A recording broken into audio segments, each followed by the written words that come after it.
Term में हम लोग आगे बढ़ते हैं। बैलेंसिंग चैप्टर हम पढ़ा रहे थे, तो उसमें बात करते हैं। अगला हेडिंग है बैलेंसिंग ऑफ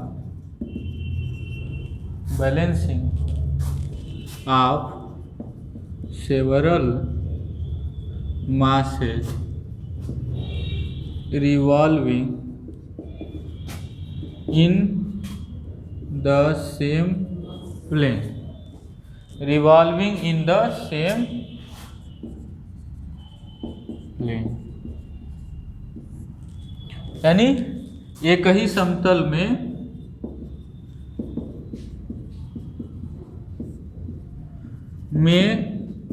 घूमते हुए कई द्रव्यमानों का संतुलन, यानी कि एक ही प्लेन में कई द्रव्यमान घूम रहे हैं, रिवॉल्व कर रहे हैं, यानी सेम प्लेन में, तो वो क्या कहलाएगा? तो उसको जो है कंट्रोल करना, उसको मतलब नलीफाई कर देना सारे फोर्सेज को, अनबैलेंस फोर्सेज को, क्या कहलाता है? ये सेवरल मासेज का बैलेंसिंग कहलाता है। ठीक है, तो जैसे एग्जांपल ले रहे हैं ये कि आपका ये एक प्लेन है, तो सारे मासेज जो है इसी में कहीं अटैच्ड है। ठीक है ना, जैसे कि मान लीजिए एक शाफ्ट है,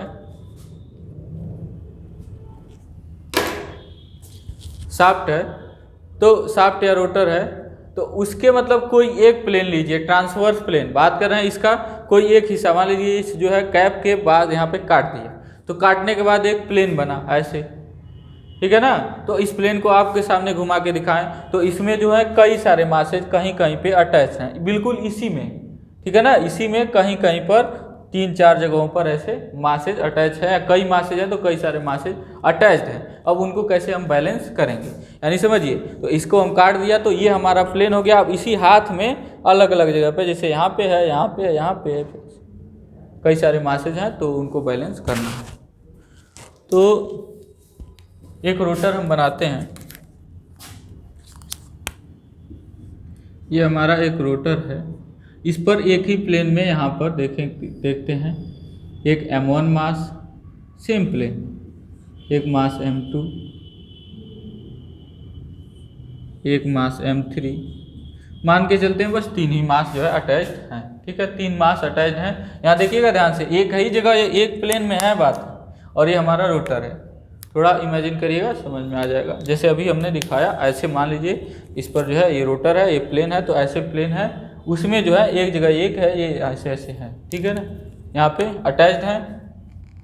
ठीक है, तो इनको क्या करना है? बैलेंस हमको करना है। तो ठीक है, तो इनको बैलेंस करने के लिए क्या करना पड़ेगा हमको? एक बैलेंसिंग मास, एक ही बैलेंसिंग मास से काम चल जाएगा, और किस में रहेगा? सेम उसी प्लेन में रहेगा। ठीक है, तो एक हमने क्या किया, यहीं पे एक उसी प्लेन में एक बैलेंसिंग मास हमने लगा दिया MB, जिसको हम किससे डिनोट करेंगे? MB से, बैलेंसिंग मास। B का मतलब क्या है? Balancing mass. तो मान लेते हैं इसका डिस्टेंस है R1, ये कितने डिस्टेंस पर है? R1, ये कितने पर? R2, ये कितने पर? R3, और ये कितने पर? RB। ठीक है, तो अब जो है ध्यान से हम लोग देखेंगे, अब जो है ये जो होगा पूरी तरह से कब कंप्लीट बैलेंसिंग में होगा? तो देखिए ध्यान से, ये फोर्सेज जो है वो अलग अलग डायरेक्शन में है, एक ही प्लेन में तो है। ठीक है ना, तो कंप्लीट बैलेंसिंग के लिए क्या होना चाहिए? कंप्लीट बैलेंसिंग के लिए पहला चीज कि सारे फोर्सेज का रिजल्टेंट क्या होना चाहिए? 0 होना चाहिए। मतलब ये 4 मासेज लगा दे रहे हैं, बैलेंसिंग मास को भी जोड़ने के बाद रिजल्टेंट क्या हो? 0। ठीक है, फोर्सेज। और मूवमेंट भी क्या होना चाहिए? 0 होना चाहिए। अब चूंकि ये सारे बल एक ही प्लेन में होके जा रहे हैं, एक ही प्लेन से हैं, तो कोई रिजल्टेंट कपल क्रिएट नहीं होगा, यानी कोई मूवमेंट यहाँ पे नहीं आएगा। तो उसकी हमको चिंता करने की यहाँ पे जरूरत नहीं है, क्योंकि केवल किसका हमको बस करना है? कंप्लीट मतलब फोर्सेज का। तो क्या हो गया? M1 के कारण कौन सा बल आएगा?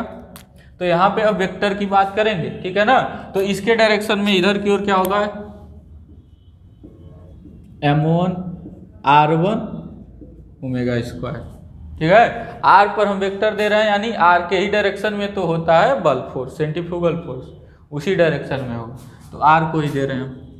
यहाँ पे क्या होगा, m2 r2 ओमेगा स्क्वायर, यहाँ पर क्या होगा, m3 r3 ओमेगा स्क्वायर, और यहाँ पर क्या होगा,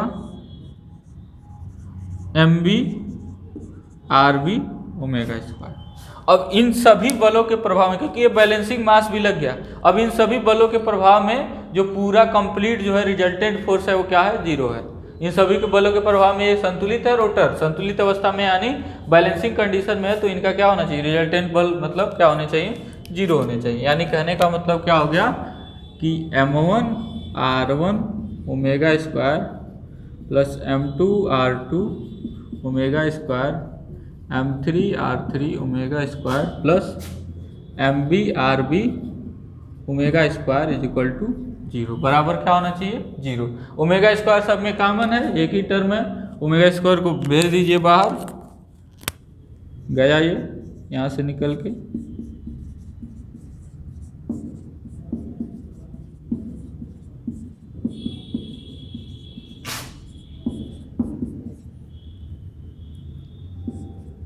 तो बताइए, ये फोर्सेज है एक तरह से, ठीक है ना, ओमेगा स्क्वायर बस हम कैंसिल आउट कर दिए।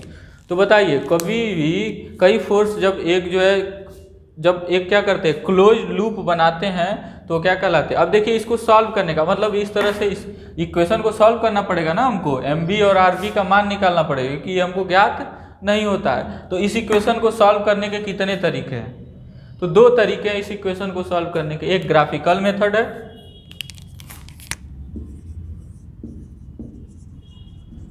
एक ग्राफिकल मेथड है, जिसको ज्यामिति विधि कहते हैं,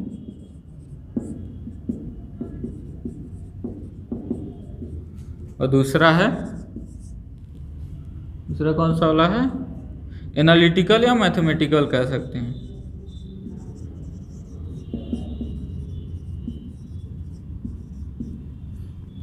या फिर एनालिटिकल,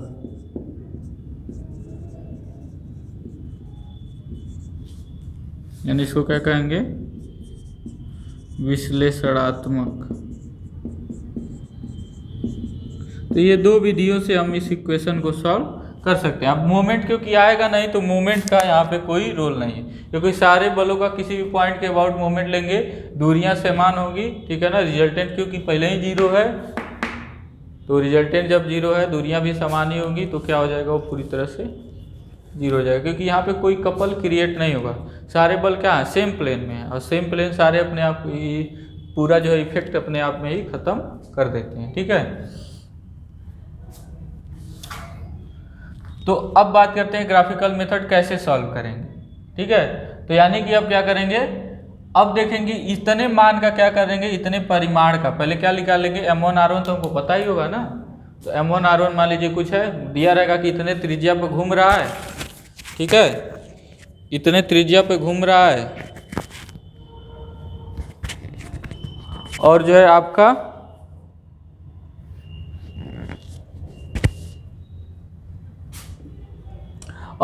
इतने त्रिज्या पे घूम रहा है, ये चीज़ पहला चीज़। और दूसरा चीज़ क्या है कि इसका द्रव्यमान इतना, मान लीजिए 10 kg चाहे जितना kg है, द्रव्यमान इतना है, ठीक है। तो इसका क्या करेंगे, पहले इतने मान का जो m1 r1 दिशा में, उस दिशा में क्या लगेंगे, एक बल खींचेंगे, ठीक है ना। एक बल मतलब इतने परिमाण का एक वेक्टर खींचेंगे। तो m1 r1 परिमाण का किस दिशा में, r1 दिशा में एक पहले क्या कर दिया हमने, वेक्टर खींचा। तो ये इस दिशा में है, तो इस दिशा में हमने क्या किया, एक यहाँ पे इसी दिशा में एक जो है यहाँ पे वेक्टर खींच दिया, ठीक है। जो परिमाण किसका बताता है, m1 r1 के बराबर बताता है। अब क्या है कि इस दिशा में जो है m2 r2 है, तो उसके उसी दिशा में अब यहाँ से जोड़ेंगे ना, क्योंकि बता रहे हैं हम ना कि ये क्या है, 4 वेक्टर हैं, और चारों वेक्टर का सम अगर 0 है, तो कैसे हमने पढ़ा है त्रिभुज वाले में कि अगर तीनों भुजाओं को, ठीक है ना, एक क्रम से डिनोट करते हुए वेक्टर खींचिए, तो क्या होता है, रिजल्टेंट क्या होता है, जीरो होता है, ठीक है ना। रिजल्टेंट क्या होता है, जीरो होता है क्रम से। जैसे ये वेक्टर ए है और वेक्टर बी है और वेक्टर सी है, तो यहाँ पे अगर ऐसे क्रम से खींचा जा रहा है, अगर ये उल्टा खींचा जा रहा है तब तो ये रिजल्टेंट होगा ना, परिणामी होगा। लेकिन यहाँ पे अगर एक क्रम में खींचे जा रहे हैं, एक साइकिल बना रहे हैं, तो यहाँ पे vector A plus vector B plus vector C is equal to zero.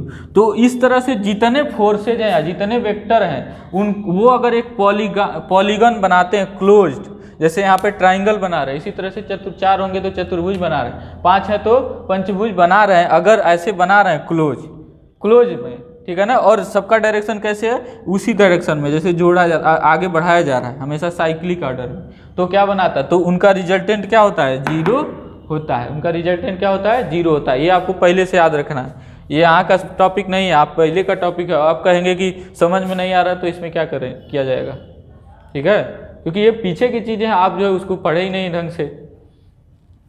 अब यहाँ पे हम वो शुरुआत से नहीं बताएंगे, हाँ एक परिचय दे सकते हैं। अब उस परिचय को भी अगर आप नहीं पकड़ पाएंगे तो फिर दिक्कत हो जाएगा। तो उन सब चीज़ों को इसीलिए आप कहा जाता है, इसलिए कहा जाता है शुरू से अच्छे से पढ़िए, अगर कंप्लीटली समझना है तो। अदरवाइज यहाँ क्या करिए, रट लीजिए, बात खत्म, है ना। इंट्रोडक्शन तो हम दे ही देते हैं, बेसिकली हर चीज़ का बेस जो है, हर एक चीज़ का बेस जो भी होता है हम तो दे देते हैं, कोई भी चीज़ हम छोड़ते नहीं, बेसिक चीज़ें। अब इतना नहीं है कि हम उसको एकदम पूरी तरह से एकदम शुरू से पढ़ा पाएँ यहाँ पे, ठीक है। तो ये हो गया, ये M1 R1 हमने खींच लिया वेक्टर। अब इस दिशा में है तो इसको जोड़ेंगे यहाँ पे M2 R2 को उस दिशा में जोड़ दिया जिस दिशा में है। चलिए थोड़ा सा इधर दिशा में है, ठीक है, M2 R2 हमने जोड़ दिया, ठीक है, M2 R2 को जोड़ दिया। ये कौन सा है, M1 R1। अब इस दिशा में M3 R3 है, तो इसी दिशा में खींचेंगे एक M3 R3। अब क्या होना चाहिए, ये क्लोज बनाना चाहिए, जो M, ठीक है ना, ये वाला जो है MB RB, ठीक है। और यही लंबाई हम नाप लेते हैं, तो ये दिशा भी बता देता है किस दिशा पर है, और ठीक है ना, इसका दिशा इस डायरेक्शन में है तो किस डायरेक्शन पे लगाएंगे, क्योंकि इससे पता चल गया ना इससे कितने कोण पर है, इस वेक्टर से। तो जब इसे पता चल गया तो उतने पर क्या करेंगे, मास हम लगाएंगे, ठीक है। और ये लंबाई बता देता है, लंबाई नापने पर हमको पता चल जाता है कि MB और RB का गुणा कितना होगा, क्योंकि ये परिमाण बताता है और ये वेक्टर की दिशा बताता है। तो देखिए एक क्लोज पॉलीगन बनाएं, तो क्लोज पॉलीगन जब बना रहे हैं, यानी क्लोज चतुर्भुज, यहाँ 4 बल हैं तो चतुर्भुज बना रहे हैं, यानी क्या है, रिजल्टेंट। यही जो है कंडीशन है, यही क्या है, बैलेंसिंग का कंडीशन है कि चारों के चारों क्या बनाने चाहिए, एक चतुर्भुज बनाने चाहिए। वो भी कब हो, जब ऐसे ऑर्डर में हो, M1 R1 इस दिशा में, M2 R2 इस दिशा में, M3 R3 इस दिशा में, और MB RB इस दिशा में। तो इसी को नापने के बाद हमको सारी चीज़ें पता चल जाती हैं, ठीक है ना। तो ये हो गया ग्राफिकल तरीका, ग्राफिकली कैसे सॉल्व करते हैं, ठीक है। तो ये ग्राफिकल हो गया। अब आगे आता है एनालिटिकल मेथड या मैथमेटिकल मेथड। तो मैथमेटिकल मेथड या एनालिटिकल मेथड में हम क्या करते हैं,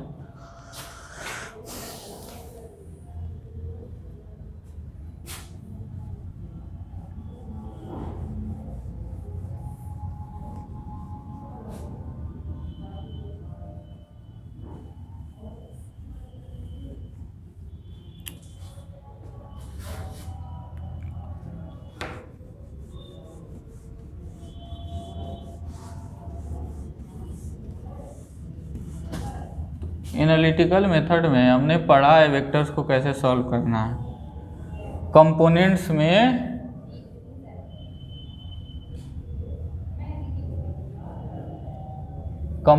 में वियोजित करके, यानी डिकम्पोज करके, यानी अवयवों में, ये M3 R3 है, ओमेगा स्क्वायर है, हालांकि वो ओमेगा स्क्वायर ख़त्म ही हो जाता है सॉल्यूशन करते वक्त। अब देखिए क्या कर सकते हैं हम, क्या मान लेते हैं कि दो परस्पर लंबवत अक्ष लेते हैं और उनके दिशाओं में सारे बलों का क्या कर देते हैं, घटक निकालते हैं, यानी सारे बलों का कंपोनेंट निकालते हैं। तो मान लेते हैं हमारा ये वाला x डायरेक्शन है और इसके लंबवत दिशा में हमने हमारा z डायरेक्शन लिया है, ठीक है। तो x डायरेक्शन ये है और x से क्या है कोण इसका। देखिए सॉल्व करते वक्त, सवाल को सॉल्व करते वक्त इसको हम x डायरेक्शन मान लेंगे ताकि ये खत्म हो जाता है वैसे ही, लेकिन अभी जनरल कंडीशन में मान लेते हैं x डायरेक्शन कहीं और, ठीक है। तो x से इसका जो केंद्र है, मतलब इसका जो थीटा है वो क्या है, थीटा b, ठीक है। थीटा क्या है, थीटा b। बैलेंसिंग मास का मान लेते हैं एंगल जो है थीटा b है, ठीक है। और इसका जो है क्या है, थीटा 3 है, तीसरा वाला तो थीटा 3। x से इसका जो है एंगल थीटा 2 मान लेते हैं और x से इसका एंगल थीटा 1 मान लेते हैं। तो थीटा 1, थीटा 2, थीटा 3 और theta b।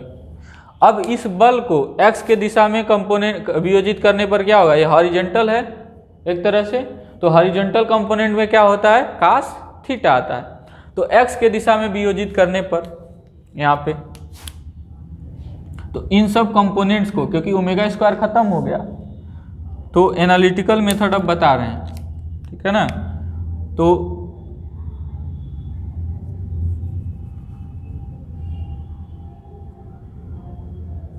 m1 r1 m2 r2 dot dot dot, इनका जो है क्या है, x दिशा में घटक यानी कंपोनेंट्स। एक दिशा में घटक क्या होंगे, m1 r1। अब क्या हो जाएगा, अब जो हो जाएगा ये खत्म हो जाएगा, वेक्टर खत्म हो जाएगा। अब वेक्टर क्या हो जाएगा, एक स्केलर में हो जाएगा। तो m1 r1 cos theta 1 plus m2 r2 cos theta 2 plus m3 r3 cos theta 3 plus mb rb cos theta b equal to 0, ठीक है, इक्वल टू 0। अब यहाँ पे ये मान लीजिए m1 m2 m3 हैं। अब जनरल कंडीशन में क्या हो सकते हैं, कई सारे मासेज हो सकते हैं। हम एक मास लगा रहे हैं वो बैलेंसिंग वो अलग है, लेकिन यहाँ m3 m4 हो सकता है, 4 हो सकते हैं, 5 6 7। तो उसको कैसे डिनोट करते हैं, सिग्मा से, ऐसे यानी लिखेंगे सिग्मा mr cos थीटा, लिख सकते हैं ना, क्योंकि यहाँ से i इक्वल टू 1 से क्या होगा, i इक्वल टू 1 से क्या होगा, m1 r1 होगा, ठीक है ना। यहाँ मतलब कह सकते हैं mi ri cos theta i, लेकिन इसको हम क्या कर देते हैं, वोमिट कर देते हैं, मतलब इसको हटा देते हैं इसमें से, वोमिटिंग इसको कहते हैं, इसको हटा देते हैं। आप समझ सकते हैं कि सिग्मा जो होगा ये होगा, मतलब जब सेम इंडेक्स है सब पर आई है तो इसको हटा सकते हैं, ठीक है ना। तो यह ज़्यादा जो है बेकार न लगे इसलिए हमने हटा दिया। तो सिग्मा mr cos थीटा हो जाएगा और इसको उधर भेज दीजिए, तो minus mb rb cos theta, ठीक है।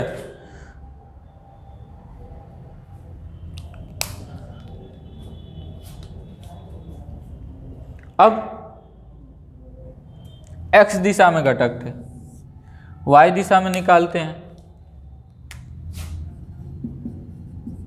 सॉरी z दिशा हमने माना है ना, तो z दिशा में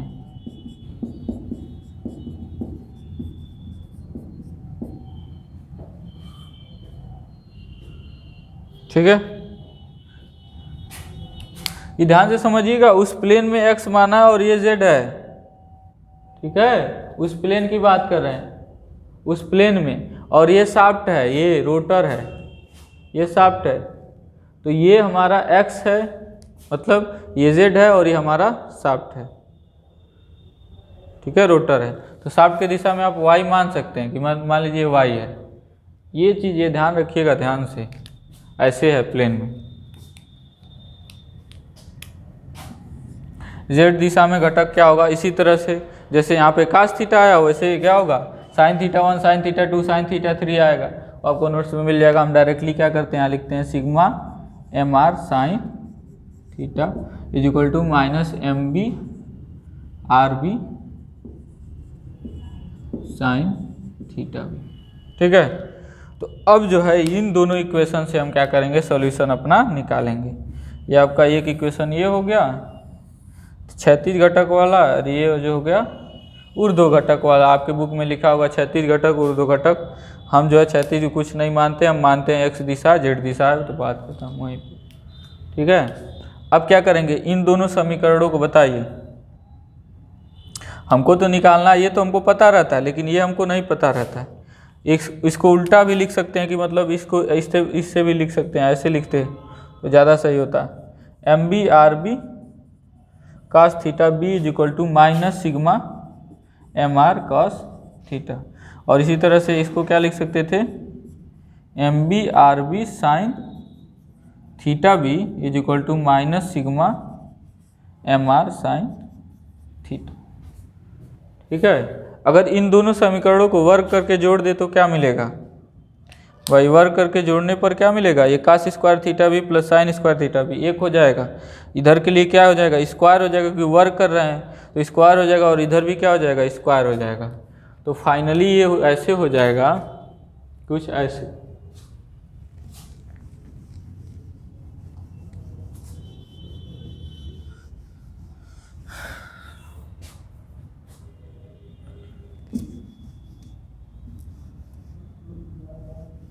फाइनली यहाँ पे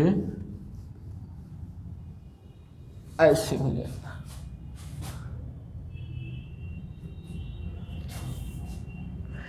तो इसको वर्क करके जोड़ेंगे तो क्या मिल जाएगा, इधर एम बी आर बी का स्क्वायर, ठीक है, इज इक्वल टू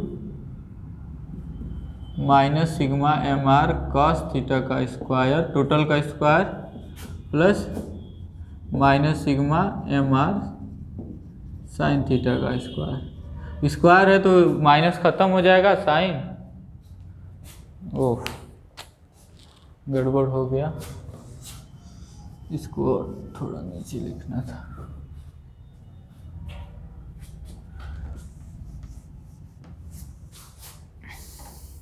क्या हो जाएगा, वर्क करके जोड़ दीजिए इसको हम कह रहे हैं वर्क करके जोड़ दीजिए।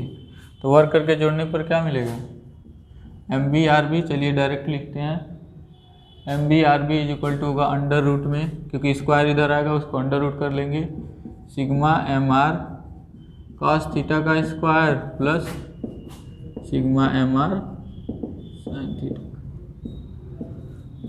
यानी हमको क्या करना है, पहले सिग्मा एम आर और सिग्मा एम आर का theta sigma M R sine theta पहले निकाल लीजिए। ठीक है ना, ये अंडर रूट में है, अंडर रूट जो है दिखाई नहीं दे रहा है, लेकिन यहाँ पे है अंडर रूट। ठीक है, अंडर रूट है ये। तो अगर एम बी आर बी हमको निकालना है तो क्या करें, एम आर पहले कास थीटा वाला निकाल लीजिए, सारा जोड़ लीजिए, 1 2 3 4 5 जितने हैं सारे को निकाल के जोड़ लीजिए, फिर ये साइन थीटा वाले जितने हैं निकाल के जोड़ लीजिए। उसके बाद क्या कर दीजिए, करड़ी में करके दोनों का स्क्वायर जोड़ दीजिए, तो एम बी आर बी का मान आ जाएगा। ठीक है, अब इसका अगर दिशा निकालना है, यानी थीटा बी का दिशा निकालना हो, यानी बैलेंसिंग जो मास है उसका एक्स से दिशा निकालना हो, तो कितना कैसे निकालेंगे, इन्हीं तीनों को भाग दे दीजिए। ये मानिए समीकरण 2 है, ये मानिए समीकरण 1 है, तो समीकरण 2 को समीकरण 1 से भाग दे दीजिए। तो भाग देंगे तो क्या होगा, जब डिवाइड करेंगे तो साइन थीटा बटे कास थीटा हो जाएगा, और M B R B cut जाएगा, तो साइन थीटा बटे कास थीटा क्या हो जाएगा, टेन थीटा बी बराबर कितना हो जाएगा, सिग्मा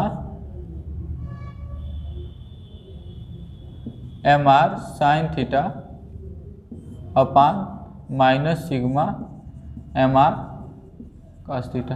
अब यहाँ साइन थीटा बटे कास थीटा टेन थीटा मत कर देना, ठीक है, बेवकूफ़ी हो जाएगी। यहाँ पे जो समेशन है यानी m1 r1 रहेगा तो साइन थीटा 1 होगा, ये +2 होगा, फिर इसी तरह से थीटा 2 वाला होगा, फिर थीटा 3 वाला होगा। तो यहाँ पे ऐसा मत कर देना, एम आर से एम आर कट गया, साइन थीटा से कास थीटा टेन थीटा हो गया, ये गलत है। अब ये माइनस साइन क्यों हम रख रहे हैं, क्यों माइनस से माइनस काट नहीं रहे हैं। ये जरूरी नहीं है कि यहाँ माइनस ही आएगा यहाँ प्लस ही आएगा, कुछ भी आ सकता है। ये डिपेंड करता है, ये बताता है कि मतलब आपका जो है थीटा होगा वो किस क्वाड्रेंट में होगा, यानी किस चतुर्थांश में होगा। जैसे कि मान लीजिए ये x है और ये z हम ले रहे हैं, तो x z कुछ ऐसे ले रहे हैं, ठीक है ना, x z यही हमारा प्लेन है x z। तो इसमें जो होगा किस क्वाड्रेंट में, पॉजिटिव x है पॉजिटिव z है, और ये हमारा y है शाफ्ट जो है, ठीक है ना। तो इसमें जो होगा अगर दोनों नेगेटिव होते हैं तो किस में आते हैं, tan साइन और कास दोनों नेगेटिव किस में आते हैं, थर्ड क्वाड्रेंट में आते हैं। किस में आते हैं, तीसरे वाले में, तीसरे वाले क्वाड्रेंट में, ध्यान दीजिएगा। तो यानी कि अगर हमारा m1 यहाँ पे बैठा हुआ है, m2 यहाँ पे बैठा हुआ है, m3 कहीं और बैठा हुआ, मान लीजिए कहीं और बैठा हुआ है, तो अगर तीनों का नेगेटिव आ रहा है तो m4 जो होगा यानी बैलेंसिंग वाला मास किस में आएगा, थर्ड क्वाड्रेंट में। तभी तो दोनों थीटा, ये साइन थीटा और कास थीटा नेगेटिव होंगे, ठीक है, ये बताता है साइन। तो इस तरह से कंप्लीट इसका बैलेंसिंग आपका हो गया, ठीक है ना।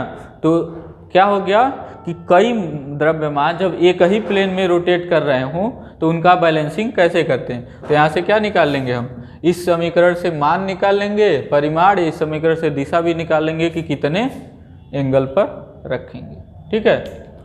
तो ये हो गया आपका कंप्लीट ये टॉपिक। अब एक बचता है इसमें बस, क्योंकि आपका रोटेटिंग मास वाला ही है, ठीक है ना, इससे ज़्यादा कुछ नहीं है बैलेंसिंग में।